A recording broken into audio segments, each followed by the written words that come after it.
So good evening to all of you. बच्चा party. तो हम पढ़ रहे हैं नेशनलिज्म इन इंडिया। कल हमने इंट्रोडक्शन स्टार्ट किया था और आज हम आगे कंटिन्यू करते हैं। कुछ चीज़ें कल हमने पढ़ी थी उसके आगे आज हम कंटिन्यू करेंगे और कुछ हल्का सा पीछे का रिवीजन भी लेंगे so that आपके कोई डाउट ना रहे। nationalism in India is very important subject as I have said earlier, not in terms of getting the percentage as well as to get the knowledge about India। आपको पता होना चाहिए हिंदुस्तान ने कैसे आज़ादी पाई या नेशनलिज्म यहाँ पे कैसे आई, लोगों में देशभक्ति भावना कैसे जागरूक हुई। तो वो सब पढ़ते हैं हम नेशनलिज्म इन इंडिया में। कुछ हद तक आपने क्लास 8 में भी इसके बेसिक्स को कवर किया होगा। कल हमने कुछ चीजें पढ़ी थी वो अभी हम प्रेजेंटेशन के थ्रू पढ़ेंगे। तो उसके बाद जो कल पढ़ा था उसके बाद की जर्नी आज हम थोड़ी देर बाद शुरू करेंगे। दैट विल बी कंटिन्यूड और स्टार्ट बाय राउलेट एक्ट। ठीक है। तो अभी हम नेशनलिज्म इन इंडिया का जो हमने कल पढ़ा था, हमने फर्स्ट वर्ल्ड वॉर के बारे में पढ़ा। As you all are aware about it, first world war जब हुआ उस पे हिंदुस्तान पे भी काफी हद तक फर्क पड़ा। क्यों फर्क पड़ा? just because India was under the British rule, as you can take the screenshot of it as well if you want, if it is required। आप स्क्रीनशॉट ले सकते हैं। तो फर्स्ट वर्ल्ड वॉर के दौरान हिंदुस्तान अंग्रेजों के अंडर का था और इस वजह से डिफेंस एक्सपेंडिचर बढ़ गया था, which led to increase in taxation. Taxation बढ़ गई। हमने कल पढ़ा था कि इनकम टैक्स भी उसी दौरान इंट्रोड्यूस हुआ था। कस्टम ड्यूटीज भी इंक्रीज कर दी गई। कस्टम ड्यूटीज होता है कि एक जगह से दूसरी जगह पे कोई कमोडिटी को लेके जाते हैं तो उस पर टैक्स लगा दिया जाता है। That is called as custom duties in simple terms, you can understand. और उसी दौरान क्रॉप्स भी फेल हो गई थी और कुछ और भी पॉइंट्स पढ़े थे हमने। और this led to shortage of food. इस वजह से जब क्रॉप्स फेल हो गई तो खाने की कमी हो गई, फूड शॉर्टेज हो गया। Through the war years increased doubling between 1913 and 1918 leading to the extreme hardship for the common people। बोलते हैं ये 4-5 साल जो थे काफी मुश्किल में बिताने पड़े। लोगों ने ये आशा रखी थी कि सिचुएशन जल्दी खत्म हो जाएगी। अगर उनका मानना ये था कि जैसे ही वॉर खत्म हो जाएगा तो सिचुएशन फेवरेबल रहेगी, बट ऐसा नहीं होने वाला था। अभी दिल्ली काफी दूर थी। दिल्ली इन द टर्म्स अभी जो जर्नी थी काफी लंबी थी, काफी दुख का भी सामना करना था। अभी तो कहानी शुरू होनी थी। अंग्रेजों ने हिंदुस्तान को चूस लिया उसी तरीके से जिस तरीके से हम आप आम को चूस लेते हैं, पीछे बचती है गुठली। तो उसी तरीके से अंग्रेजों ने हमारा जो बेड़ा गर्क किया वो अभी तक हमें देखने को मिल रहा है, झेलने को मिल रहा है और ये कई सालों तक उसका असर अभी भी बरकरार रहेगा। ओके गाइस, तो इसमें कुछ और चीजें भी हुई थी। जैसे हमने कल एक पॉइंट पढ़ा था, इंपॉर्टेंट पॉइंट था कि फोर्स रिक्रूटमेंट जो थी विलेजर्स की आर्मी में करा दी गई थी। तो ये चीज भी, ये लाइन भी बहुत इंपॉर्टेंट है। जब आपको क्वेश्चन आंसर्स के नोट्स प्रोवाइड कर दिए जाएंगे वहां ये सारे पॉइंट्स मेंशन होंगे। उसके बाद हमने ये कुछ इमेज से आप समझ सकते हैं ड्यूरिंग फर्स्ट वर्ल्ड वॉर की इमेज है। क्रॉप फेल हो चुकी थी and this is one of the picture that time. उस टाइम पे कल हमने पढ़ा था आइडिया ऑफ सत्याग्रह के बारे में। सत्याग्रह में हमने कुछ चीजें पढ़ी थी, कहाँ कहाँ गांधी जी ने प्रोटेस्ट किया, मूवमेंट्स शुरू की थी एक्सपेरिमेंट्स पढ़े थे। लेकिन उससे पहले हम ये पढ़ते हैं, Satyagraha is an idea by which a fight for true cause और against injustice is fought without any violence. Satyagraha की डेफिनेशन बहुत इंपॉर्टेंट है, कभी कभार 1 मार्क्स का क्वेश्चन पूछा जाता है, तो you should not be having any doubt. अगर आप इसका स्क्रीनशॉट लेंगे तो बेहतर है। मैं आपके साथ ये स्क्रीनशॉट शेयर कर ही रहा हूँ time to time, so that आपको कोई तकलीफ ना हो। क्योंकि आप बिंदास होके पढ़ेंगे तो मुझे अच्छा लगेगा, लेकिन पढ़ना जरूर है।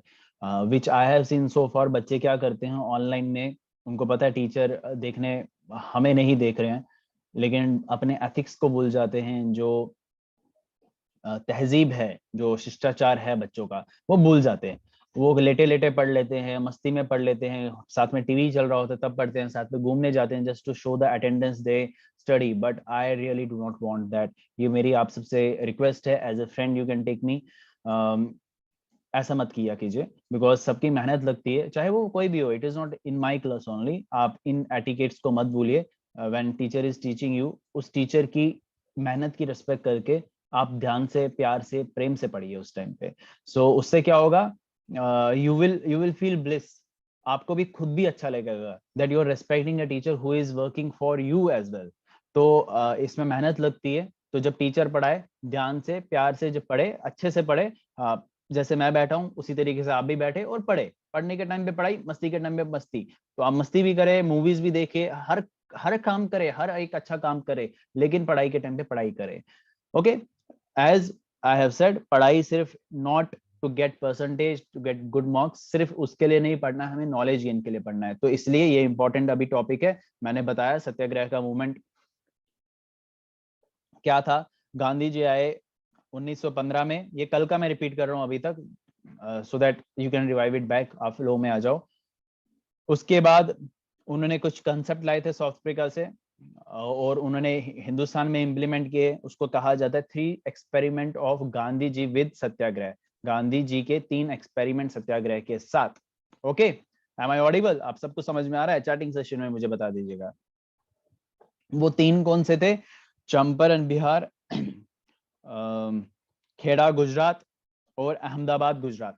ठीक है, ये 3 थे, यहाँ पे 2 ही बताए गए अभी तो, बट एनीवेज 3 एक्सपेरिमेंट्स थे। ओके, कोई डाउट, कोई question, please let me know after the class in the chatting session on WhatsApp. You are already having my number, I am also in the group, तो आप मुझे वहां पे भी बता सकते हैं। ओके, यहाँ कुछ इमेजेस बताई गई है कि क्या हुआ था। गांधी जी ने उस टाइम पे बोला था, Satyagraha does not depend on outside help, it derives all its strength from with in.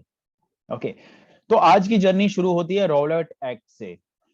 Rowlatt Act क्या था, क्या हुआ था इसमें? काफी इंटरेस्टिंग स्टोरी है। 1919 डेट सबसे पहले याद किया कीजिए, क्योंकि हिस्ट्री में dates do matters a lot, name as well, कि क्या हुआ था। हिंदुस्तान की कथा है, हिंदुस्तान की कहानी है, इसमें कोई तकलीफ आनी नहीं चाहिए। नेशनलिज्म इन यूरोप में कुछ हद तक डेट्स में याद रखने में, नाम याद रखने में बहुत मुश्किल होता है, ना कि सिर्फ बच्चों के लिए, टीचर्स के लिए भी। तो यहाँ बताया जा रहा है Gandhi ji in 1919 decided to launch a nationwide strength against the proposed Rowlatt Act। अब ये Rowlatt Act क्या था? ये Rowlatt Act था, एक्ट होता है कानून, ये पास किया था, had been hurriedly passed through the imperial legislative council। जो पढ़ाया जा रहा है उसी पे ध्यान दे दीजिएगा। क्या था ये? इंपीरियल लेजिस्लेटिव काउंसिल ने एक एक्ट पास किया था। हालांकि इस एक्ट के खिलाफ अपोजिशन थी इंडियन मेंबर्स की। इस एक्ट में था क्या, वो बहुत इंपॉर्टेंट है ना। इसमें था कि गवर्नमेंट को, it gave the government enormous powers to repress political activities. Political activities कुछ भी हो, उसको दबाया जा सकता है, ये गवर्नमेंट के पास पावर दे दी गई थी इंपीरियल लेजिस्लेटिव काउंसिल ने, रॉलेट एक्ट 1919 के द्वारा। आपने बच्चे बच्चा पूछ कोई बच्चा स्टूडेंट पूछ रहा है what we have to walk sir. आपको कुछ मार्क करने की जरूरत नहीं है, आप सिर्फ ध्यान दे दीजिए जो मैं भी पढ़ा रहा हूँ। If you are having the book, जो चीज लाइन की मार्क की जाती है आप वो कर लीजिए, क्वेश्चन आंसर जो प्रोवाइड कर दीजिए वही याद कर लीजिए। जस्ट कहानी की तरह सुनिए, just you are watching movie Salman Khan की, जैसे राधे आज रिलीज हुई है उसी तरीके से आप समझ लीजिए। आज एक nationalism in India movie release हो रही है, थोड़ी लंबी मूवी है, it will continue for 3-4 days. तो आप इस एज अ मूवी इसको सुनिए, बस ध्यान से, प्यार से, प्रेम से सुनिए क्या बताया जा रहा है।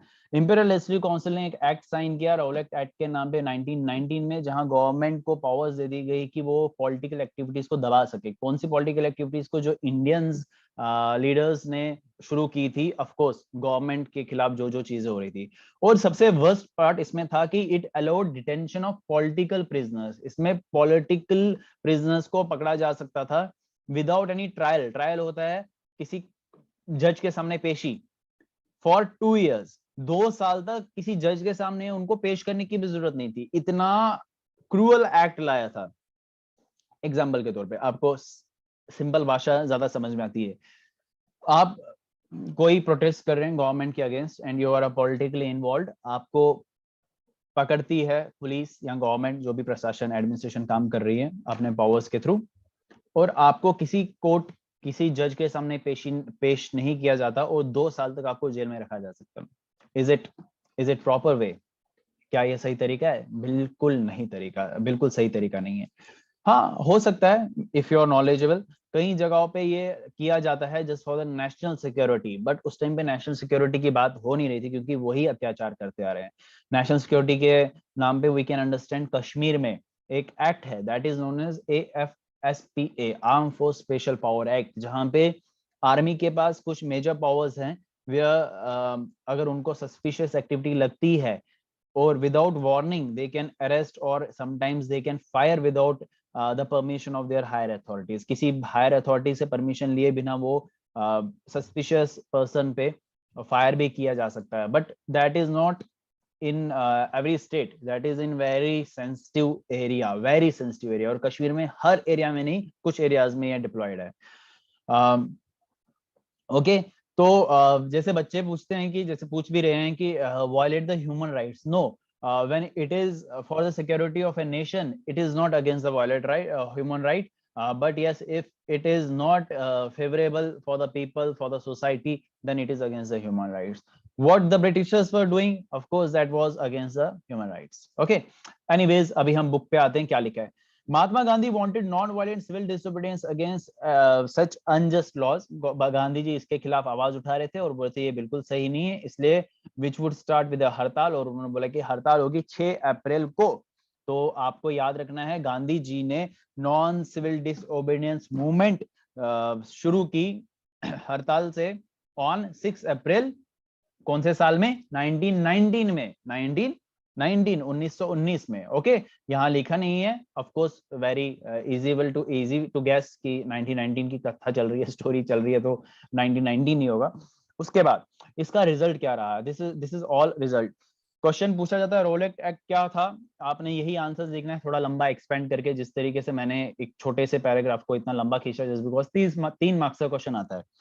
कभी कभार क्वेश्चन आता है कि रोलेट एक्ट क्या था और इसका क्या रिजल्ट रहे, तो आपने ये 5 मार्क्स का आता है, तो ये 5 मार्क्स में आपने ये पैराग्राफ भी लिखना है और ये पैराग्राफ भी लिखना है। पैराग्राफ सिंपल कॉपी पेस्ट नहीं करना है, just make it in your own terms, points में आंसर लिखना है, सो दैट जो पढ़ने वाला हो, चेक करने वाला हो, उसको भी मजा आ जाए। उसके बाद रिजल्ट में बताया जा रहा है, क्या बताया जा रहा है, ध्यान से सुनिएगा। Rallies were organised in various cities. देखो मैं बच्चे, मेरा पढ़ाने का तरीका अलग है, आई डोंट नो आपको अभी तक समझ में आ रहा है या नहीं आ रहा है, आप चैटिंग सेशन में बता दोगे तो मुझे भी पता चल जाएगा। मैं आपको पैराग्राफ वाइज हर चीज नहीं पढ़ाने वाला, and specially when we are reading social science, जब हम सोशल साइंस पढ़ रहे हैं। ओके मैं ये चीज इसलिए पढ़ा रहा हूँ बिकॉज दैट डू मैटर्स। मैं आपको ये पीपीटी के फॉर्म में भी दूंगा, मैं आपको क्वेश्चन आंसर्स के फॉर्म में भी दूंगा, वो ज्यादा मैटर करेगा इंस्टेड ये रटाबाजी और reading line by line. I am assuring you, अगर आप इस तरीके से पढ़ते हैं, nobody is going to stop you to get 100 out of 100 in your social science subject, and this is my surety कि आपको कोई नहीं रोक सकता। I can assure you with a very good marks, अगर आप जो चीजें बताई जाती है उस चीज पे चलेंगे। ठीक है, आप मुझे प्लीज चैटिंग सेशन में बता दीजिए, आर यू गेटिंग इट, जो अभी तक पढ़ा हमने आपको बिल्कुल समझ में आया या नहीं आया, बिकॉज अभी हम स्लो स्पीड में पढ़ रहे हैं। आगे की कहानी पढ़ते हैं, रिजल्ट क्या रहा। Rallies were organised in various cities, workers went on strike in railway workshops, shops were close down. कि इतनी सारी चीजें हो गई, अब इसमें ट्रांसलेट करने की तो जरूरत ही नहीं है। It alarmed by the popular upsurge scared that lines of communication such as railways and telegraph would be disrupted. The British administration decided to clamp down on nationalists. बोलते हैं कि इससे क्या हुआ, लोग जो ब्रिटिश एडमिनिस्ट्रेशन थी, they got feared, वो डर गए और उन्होंने बोला इनको तो रोकना पड़ेगा, क्लैम्प डाउन ऑन नेशनलिस्ट, इनके ऊपर हावी होना पड़ेगा। अब हावी कैसे हुए ये लोग, local leaders were picked up from Amritsar, जो लोकल लीडर्स थे उनको अमृतसर से अरेस्ट कर दिया गया, उठाया गया, पिक्ड अप होता मतलब उठाया गया, अभी उनको अरेस्ट नाम की मतलब एक डॉक्यूमेंटेशन वर्क के थ्रू नहीं पकड़ा। महात्मा गांधी को दिल्ली में आने से रोक दिया गया, Mahatma Gandhi was barred from entering Delhi. इतना समझ में आया। ऑन 10th अप्रैल, अब कहानी होती है आगे शुरू, सुनिएगा भी ध्यान से। 10th April the police in Amritsar fired upon peaceful procession provoking widespread attacks on banks, post office, railways and railway stations। बोलते हैं कि पुलिस ने अमृतसर में पीसफुल प्रोसेशन, शांतिपूर्वक प्रोसेशन जो चल रहा था प्रोसेशन काइंड ऑफ प्रोटेस्ट, एक रैली चल रही थी, उस पर अटैक किया ताकि वो बैंक्स पोस्ट ऑफिस पे अटैक ना कर सके। उनका कहना है, ब्रिटिश, इसमें अलग अलग मत होते हैं, अलग अलग ओपिनियंस होते हैं। ब्रिटिशर्स के हिसाब से वो पीसफुल नहीं था, इंडियंस बोलते हैं पीसफुल था, और ब्रिटिशर्स बोलते हैं कि उन्होंने बैंक्स पे, पोस्ट ऑफिस पे, रेलवे स्टेशन पे या अलग अलग एडमिनिस्ट्रेटिव डिपार्टमेंट पे अटैक करना था या उस पे अफरा तफरी मचानी थी। इंडियंस बोलते हैं ऐसा कुछ नहीं करना था। तो ये सारी चीजें अलग अलग ओपिनियंस को लेके चलते हैं हम। मार्शल लॉ वाज इम्पोज्ड, और एक मार्शल लॉ लगा दिया गया। मार्शल लॉ मतलब आर्मी रूल लगा दिया। मिलिट्री पावर या आर्मी के पास ज्यादा पावर हो गए, और उसकी कमांड किसको दी? जनरल डायर जी को। जी तो नहीं लगाना चाहिए इस कमीने इंसान के साथ, लेकिन जनरल डायर को एक उसकी कमांड दी गई। इतना समझ में आया? बच्चे बोल रहे हैं yes, it is very good. अगर आप सबको समझ में आया, अभी तक की कहानी हम पीपीटी के थ्रू पढ़ते हैं। Take a screenshot of it so that you can remember it for a very long time and you can revise later on after the class when you get time. आपकी जब सारी classes खत्म हो जाती है उसके बाद you can revise that part. Okay, तो आप इसका screenshot ले लीजिए। तब तक मैं 30 seconds की ब्रेक के बाद आता हूँ।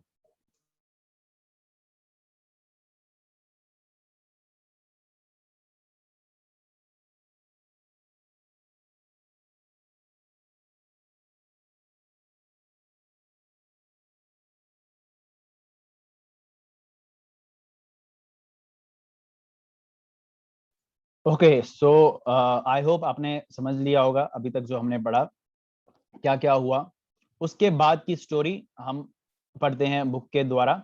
अब कहानी शुरू होती है। ये क्वेश्चन में आपने इतना ही लिखना है। अगर क्वेश्चन पूछा जाए रॉबलेट क्या था और उसका क्या रिजल्ट था, जो अभी तक पढ़ा हमने उतना ही लिखना है। अब नया क्वेश्चन आके सामने आ सकता है, what was Jallianwala Bagh tragedy. आपने ये सुना होगा जलियांवाला बाग ट्रेजेडी के बारे में। अगर सुना है वेरी गुड, और मैं आपसे भी सुनना चाहता हूँ क्या हुआ था। If anybody of you know, you can unmute yourself. You can unmute and let me no क्या हुआ था जलियांवाला बाग में। सर 13 अप्रैल को वहाँ पे जलियांवाला बाग में एक गैदरिंग हुई थी। पीसफुल गैदरिंग थी वो। वहाँ पे कुछ वो एंटी नेशनल ब्रिटिश गवर्नमेंट के खिलाफ नहीं गए थे, बट जनरल डायर ने उनके ऊपर ओपन फायर कर दिया। हाँ, एंड एंट्रीज को ब्लॉक करके। मार्शल मार्शल लॉ बच्चे, जैसे हमने पढ़ा, मार्शल लॉ था कि आर्मी रूल लगा दिया गया। एडमिनिस्ट्रेशन ने पुलिस आर्मी को कमांड दे दी कि जो आपको करना है कर लो। जैसे हमारे यहाँ पे अलग अलग लॉज लगते हैं, 144 लगते हैं, है ना। आर्टिकल 370 के दौरान भी लगा था, जहां लोगों को चलना रोक दिया। तो वैसे ही वहां पे भी किया। स्पेशली आर्मी को कमांड दे दी कि अब आपको जैसे अपने रोकना है इनको रोको, जिसको आर्मी रूल के नाम से भी जाना जाता है। और मार्शल लॉ यहाँ पे कहा गया है, तो हम मार्शल लॉ ही लिखेंगे। ओके, बिल्कुल। बच्चे ने जैसे बताया कि जलियांवाला बाग में क्या हुआ, वही कहानी सही है। चलो अभी देखते हैं आगे क्या लिखा है बुक में। ऑन 13 अप्रैल 1919 की कहानी चल रही है। द इनफेमस, इनफेमस लिखा है कि ये अच्छी चीज नहीं थी, इसलिए इनफेमस बताया गया। Jallianwala Bagh incident took place. Incident और एक्सीडेंट में दो डिफरेंस होता है। एक डिफरेंस होता है, बच्चों को नॉर्मली पता नहीं होता है इंसिडेंट और एक्सीडेंट में क्या डिफरेंस है। Accident is which is not plan, जो अचानक से हो जाए। Incident means which is plan, जो सोचा समझा चाल हो। उस दिन क्या हुआ? On that day a large crowd gathered against the governments new repressive measures. Some came to protest against the government new repressive measure। बोलते हैं कि लार्ज क्राउड गैदर हुआ था जलियांवाला बाग ग्राउंड में। एनक्लोज बंद एरिया था वो। उसके बाद कुछ लोग यहाँ प्रोटेस्ट करने आए थे, और कुछ लोग आए थे बैसाखी को सेलिब्रेट करने। 13 अप्रैल को बैसाखी, और उस दिन सेलिब्रेट करने के लिए आए थे कुछ लोग, और कुछ लोग प्रोटेस्ट करने के लिए आए थे। ये मैंने बताया अलग अलग मानना है। गवर्नमेंट जो उस टाइम की थी, उन्होंने बोला कि प्रोटेस्ट करने आए थे, और जो सेलिब्रेट करने आए थे वो हम सेलिब्रेट करने आए थे। नॉर्मली सेलिब्रेट करने ही आए थे। Being from outside the city, many villagers were unaware that कि यहाँ मार्शल लॉ इम्पोज कर दिया गया है। बहुत सारों को नहीं पता था। जनरल डायर इस एरिया में आया, बड़ा गुस्से में था। उसकी उस दिन बीवी से लड़ाई हुई थी। उसने क्या किया? एग्जिट पॉइंट्स को ब्लॉक कर दिया और क्राउड पे ओपन फायर कर दिया, और कई लोगों को मार दिया, किलिंग हंड्रेड्स। उसका ऑब्जेक्ट क्लियर था, to produce a moral effect, to create in the minds of Satyagraha. लोगों के मन में उसके प्रति डर हो, टेरर फैलाए, उसका सिर्फ एक चीज मानना था। ठीक है, आप समझ गए जलियांवाला बाग में यही पॉइंट्स आपको बुक पे लिखना है, एक पॉइंट को छोड़ के कि वो बीवी से गुस्सा था, वो मैंने नॉर्मली ऐसे ही बोल दिया। ठीक है, इसको भी मत लिख देना।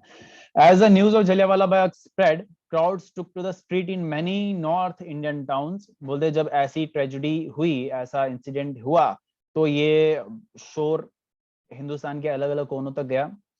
There were strikes, clashes with the police, attacks on government buildings। होना ही था, ये तो स्वाभाविक था, ये तो होना ही है, इफेक्ट तो दिखेगा ही। इतनी बदतमीजी की, इतना वर्स्ट चीज किया, तो लोगों ने तो प्रोटेस्ट करना ही है, क्योंकि आज उनसे उनके साथ हुआ, कल को इनके साथ भी हो सकता था।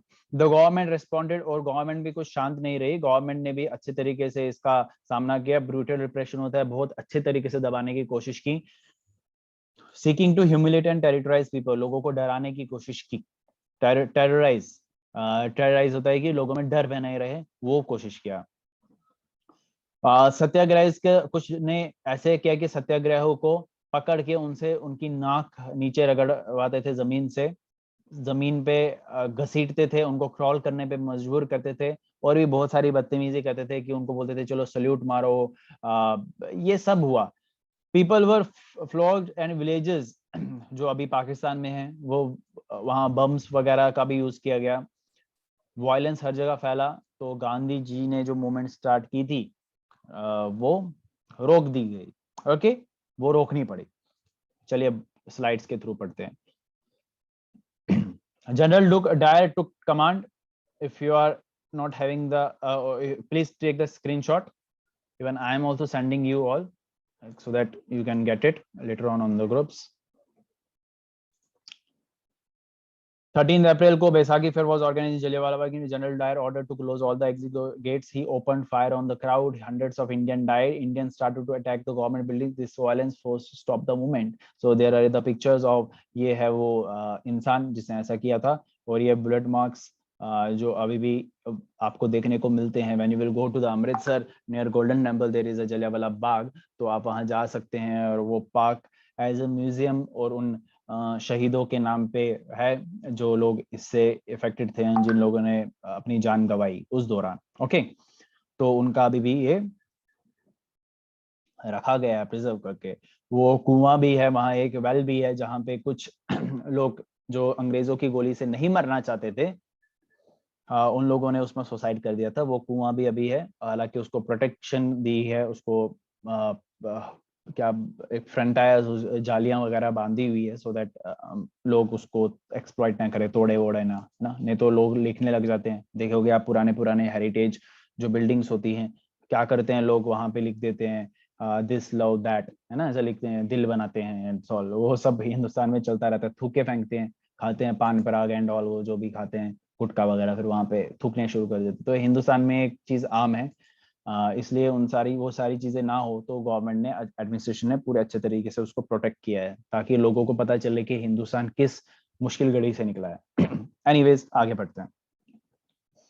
While the Rollout Act had been a widespread movement, it was still limited mostly to cities and towns. Mahatma Gandhi now felt to need to launch a more broad-based movement in India. Gandhi ji ने बोला अभी हमें broad based होता है कि सब लोगों को एक साथ लेके चले। अब वो क्या, देखो सब लोग एक साथ लेके चले के कहने से मतलब ये है कि हमारा हिंदुस्तान में पहले से हिंदू मुस्लिम की लड़ाइयां चलते आ रही हैं। शुरू करने वाले पड़ोसी ही थे, पड़ोसी मतलब जो बाहर से आए थे, उन्होंने शुरू किया, लेकिन हम भी कुछ इतने इंटेलिजेंट नहीं थे कि ये समझे कि अपना अपना होता और पराया पराया। हम आपस में लड़ने झगड़ने लग जाते हैं, हर छोटी बात पे लड़ने झगड़ने लग गए थे। लेकिन महात्मा गांधी ने मौके पे चौका मारा। महात्मा गांधी ने बोला क्यों ना हिंदू मुस्लिम या जो भी अन्य रिलीजन है, सबको एक साथ इकट्ठा ब्रॉड बेस्ड मूवमेंट शुरू की कर दी जाए, क्योंकि मुस्लिम लोग भी इससे इफेक्टेड थे और हिंदू लोग भी इफेक्टेड थे। मुस्लिम लोग किसी और चीज से भी नाराज थे, ब्रिटिशर से। चलिए देखते हैं वो क्या है। और ये क्वेश्चन आता है, ये जो अभी हम पढ़ रहे हैं, इससे पहले हमने पढ़ा जलियांवाला बाग, उससे पढ़ा हमने रोलैक पैक्ट, और उससे पहले की कहानी आपको पता है। अभी जो हम पढ़ रहे हैं दैट इज कॉल्ड एज खिलाफत नॉन कॉपरेशन मूवमेंट। 5 मार्क्स का क्वेश्चन भी आ सकता है, 3 मार्क्स का भी आ सकता है। आगे पढ़ते हैं कहानी। बोल रहे हैं no such movement could be organise without bringing the Hindu and Muslim together. बोलते हैं कि अगर ब्रॉड बेस्ड मूवमेंट की बात कर रहे हैं तो यानी कि हिंदू और मुस्लिम को एक साथ लाना पड़ेगा। One way of doing this he felt, he मतलब Gandhi ji felt, was to take up Khilafat issue. Khilafat issue को उठाया उन्होंने। खिलाफत इशू क्या था सुनिए। The First World War had ended with the defeat of Ottoman Empire, and there were rumors that a harsh peace treaty was going to be imposed on Ottoman Emperor, the spiritual head of the Islamic world, Khalifa. To defend the Khalifa's temporal powers, a Khilafat committee was formed in Bombay in March 1919. A young, अभी तक की कहानी बता देता हूँ। अंग्रेज का जो शासन था कई जगहों पे था।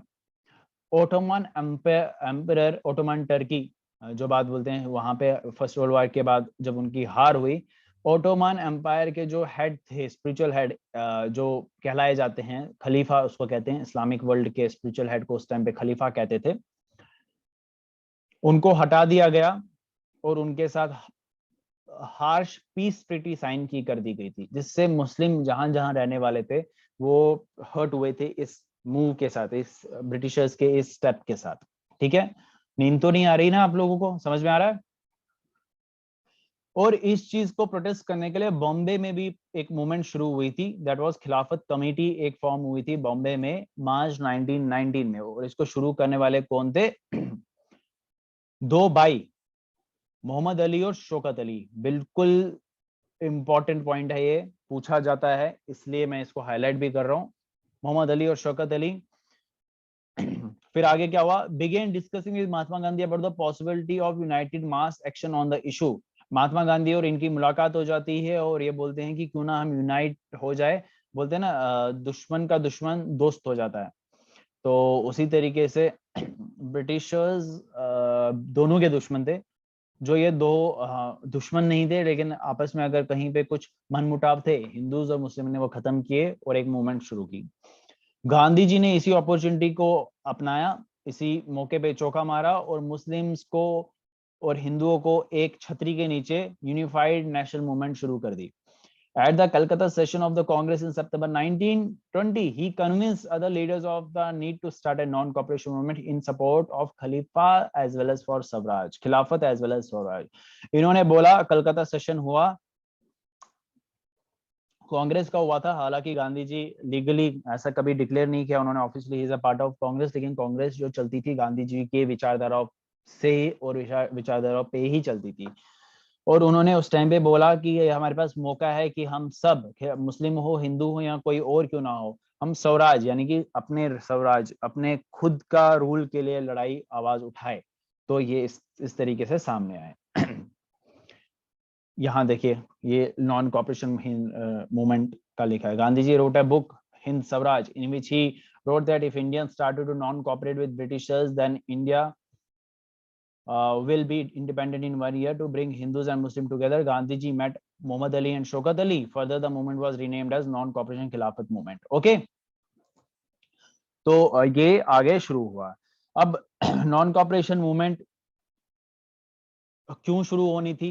ये महात्मा गांधी ने अपनी book, in his famous book Hind Swaraj 1909, Mahatma Gandhi declared that British rule was established in India with the cooperation of Indians and had survived only because of this cooperation. If Indians refuse to cooperate, British rule in India would collapse within year and Swaraj would come. Gandhi ji बोलते थे कि ये हिंदुस्तान ने support किया है, cooperate किया है, तभी ब्रिटिश यहाँ पे हैं। अगर हम उनके साथ कॉपरेट करना बंद कर दे तो ये सब टाइम टाइप हिस हो जाएगी। अब ये आज तक का हमने पढ़ा, कल हम पढ़ेंगे stages of non cooperation movement पढ़ेंगे, जो आगे पेज नंबर 5 ऑनवर्ड्स कंटिन्यू होगा। तो उससे पहले I will see late, because there are only 8 minutes left, so what is in the chatting session? Sir, are Khilafat and non cooperation movement same? Khilafat और non cooperation movement को collab कर दिया गया है। खिलाफत मूवमेंट अलग थी और नॉन कॉपरेशन मूवमेंट अभी तक थोड़ी अलग थी। नॉन कॉपरेशन मतलब होगा नॉन कॉपरेट, ब्रिटिशर्स के साथ कॉपरेट नहीं करना है। गांधी जी ने बोला खिलाफत मूवमेंट जो चल रही है, अली ब्रदर्स ने, जो हमने ऊपर नाम पढ़े, मोहम्मद अली और शौकत अली, क्यों ना हम खिलाफत नॉन कॉपरेशन मूवमेंट, एक क्वेश्चन आएगा आपको, ये खिलाफत नॉन कॉपरेशन मूवमेंट क्या था, आपने लिखना है यही पॉइंट्स को जो हमने पढ़ा।